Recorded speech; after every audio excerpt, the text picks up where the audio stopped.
science, the meat suit. To go one body. Soul science, soul science. The meat suit, home sweet home. Alright, let's show them how it's done. Alright, so here's how we do rapid switching, guys. So in every part of the body, ears, mouth, vocal cords, every little bit of body, right? We have something called a presence percentage, or like an amount of presence, okay? And so what we do is we'll inhabit the body, okay, at a very close percentage. So, like, for example, I'll be sitting comfortably at, like 69%. Right, and then I, on the other hand, will be doing like, 72%. Yeah. So we keep our percentages really close together. Right, and then to front or to like do it, we just increase presence or decrease. And the thing is I can feel him moving outward and I can feel her moving in and vice versa. So we know we can feel each other switching. We also know each other and we also can read each other's thoughts to a degree. So it makes switching really easy because we basically know when the other person is saying, hey, you can talk now. Now, sometimes we goof up. Like I'm going to goof. Yeah, you talk. See, we're talking in each other's vocal cords now. Right, but we're not doing full body, so we don't glitch. Right, we can glitch if we do too much at once. So if we both inhabit one spot at 100%, yeah, if the more percentage we inhabit the same body, the more likely we're going to cause a glitch, or we're going to have negative side effects like increased sensory issues. So if we're like both at like 98 and 99%, that would be like killer territory. Exactly. So like ideally to get, so like, for example, I'm half in and half out, right? But let me increase my percentage. Okay. Increase your percentage and I'm going to diminish mine. Okay. All right. So I'm like fully in the body now. So you can tell I can talk, and that's just with the vocal cords, right? So like now I feel in the body, I feel present, I feel very good. And then he's gone. And now I'm fully in the body and I feel fully present. So now my voice is like registers better and it sounds better. Yeah, so that's all we're doing. So when you hear me like talk really weird and I have like I'm down like this, it's because he's out of the body and he's sitting on the side and he's kind of like ghost leaning in, right? And we're just, but it's not like leaning. It's really just like filling the body up with a percentage. So like we kind of like go all the way around the body, right? Yeah, and we can just like manipulate like where and what parts of the body we're creating a presence in. Yeah, and that's how it's done. That's how you rapid switch. Hey, I've been getting a lot of fake claimers on my For You page recently, so we're gonna do some real quick aggressive reminders, okay? You do not have the right to tell me that my interpretation of my own disorder is wrong. Just because you've maybe read some old research papers and had a couple conversations with your therapist and developed your own personal beliefs about what you think my disorder should look like, does not mean that you get to speak over me when I'm telling you about my years of study and lived experience. And when an entire marginalized community is telling you that fake claiming is doing way more harm than good, and that your information is old, outdated, and harmful, you need to sit down, shut the fuck up, and listen, especially if you're not even a member of the fucking community. And maybe while you're sitting down and thinking about things, you should reevaluate your own motivations and consider what it says about you as a person that you feel the need to invalidate an entire group of disabled people.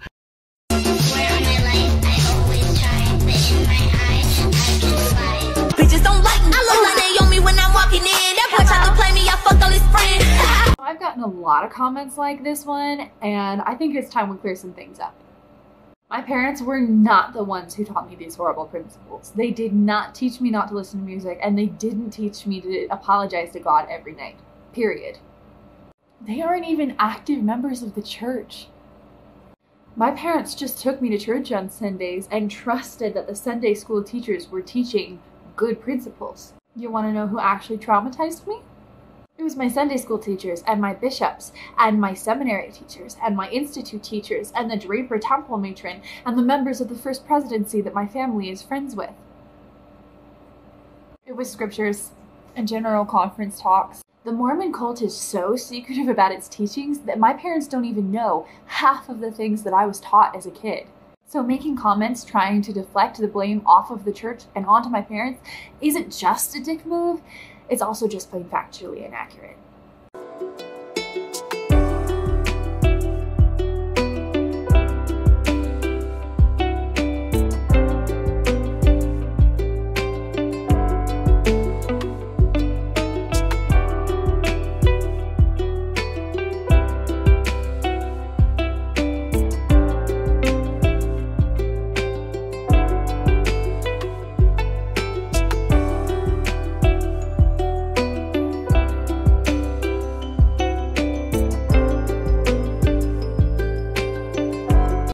finger down challenge.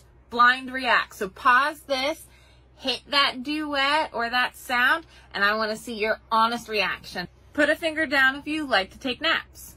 Put a finger down if you lose interest in things fairly easily. Put a finger down if you get random bursts of energy throughout the day. Put a finger down if you like to snack at your convenience. Put a finger down if you sleep in a weird position. Put a finger down if you're excited about getting a package, no matter what the content inside is. Put a finger down if you're obsessed with something that people would say is weird. Put a finger down if sometimes you really like attention. Put a finger down if sometimes you don't want anybody to talk to you at all. And finally, put a finger down if certain items of clothing make you uncomfortable. If you put 7 or more fingers down, congratulations, you're actually a cat. Now go get somebody's attention just to walk away as they pet you. Have a great day. So the one thing that hello, post up. Yeah, your mama. The one thing that helps me through my daily life is just being as positive as possible. And there's some days where there's negative thoughts, and there's some days where I have struggles, but I try to keep it as positive as possible because I have to live with this for a long time, so I might as well make the best of it. I might as well turn it into a blessing instead of a curse. I'm a lot happier now than I've been years ago, so I wouldn't change that. But a couple things, want it up. A couple things that have really helped me are my friends, my family, and my great boyfriend. My boyfriend has put a lot on his plate just dealing with me, and I owe him the world for that. My family. My family has been there for me and supported me since day one. I would not be here without them. And then my best friend, who's in college, loves me unconditionally no matter what, and will forever yeah, post up, yeah, will forever be there for me no matter what. So I love all of them, and I wouldn't be able to do it without him.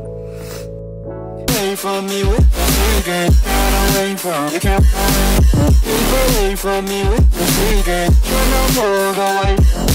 I won't hold on if I no longer make your heart race.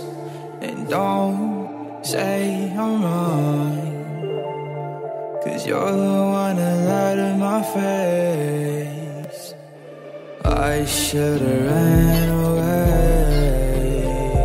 'cause I don't think you're sane anymore. So I'm a member of a DID system, and for me right now, that means that in the coming months, I am going to be able to watch some of my best friends and some of my closest companions get the body of their dreams that matches their gender, that makes them feel happy, and in exchange, I'm going to have to give up my own.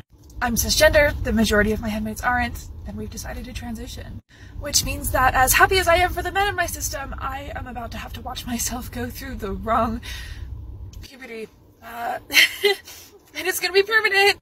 I don't think we talk enough about how DID gets rid of a person's bodily autonomy. You know, I hear people say all the time, the one thing you have control over is your own body and your own reactions, and I don't have that. This isn't my body, these aren't my reactions or my memories. I have like 30 people living in my brain, and everything I do belongs to us as a group.